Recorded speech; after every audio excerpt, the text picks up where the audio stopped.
Um, Anybody in love? There was a big ass pause. Some of y'all were deciding, okay, I said it, but I'm not sure. You know, I was in love. I don't know, maybe I still am. Maybe I'm texting them right now. I think love is wonderful. And, I'm in love, and that's wonderful. And it's a good feeling. And so I like to write about my elders.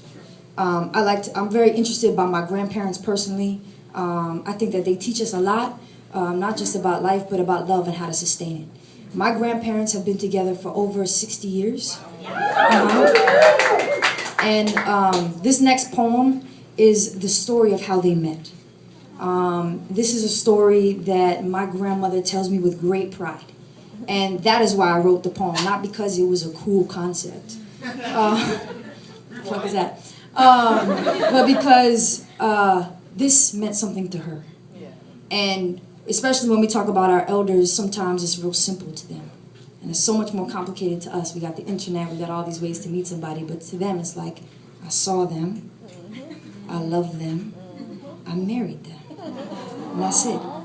So this is to folks in love, and this is to our grandmamas and grandpapas. I love this poem so much.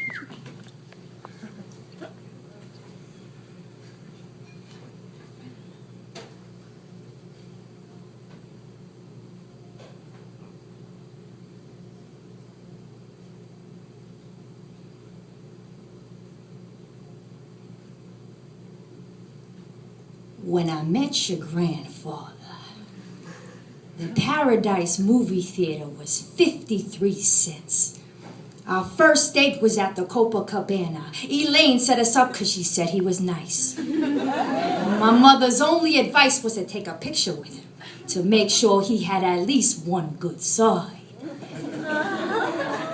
We did the Lindy Hop all night. Our feet were shuffling just like this, like they were holding secrets just waiting to come out.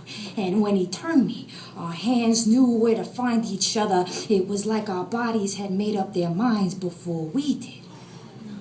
For the last song, we danced to Fred Astaire. Heaven, I'm in heaven, and my heart beats so that I can hardly speak. And I seem to find the happiness that I seek when we're out together, dancing cheek to cheek. He sang along in my ear.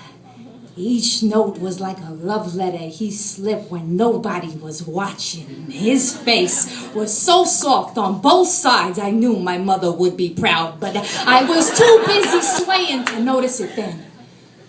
That night, we were kissing in my living room.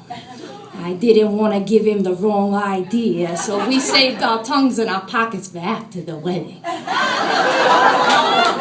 By our third date, he asked me to marry him. He said we danced well, and that made sense to me. See, back then, a woman could fall in love if you held her long enough. And all the music we needed was made by the doors he held open. So I said yes. He said he'd call the next day, so I waited by that phone all morning till it rang at about 3 o'clock. I said, Paul, you got me worried. He threw up his hands as he still does when I annoy him. He said, Muriel, I asked you to marry me. You said yes. What's there to discuss? Today, we celebrate our 60th anniversary. I told him if he were ever to go to take me with him. I don't follow God, I follow the 10 Commandments, but I pray my way to heaven if I knew that's where they put him.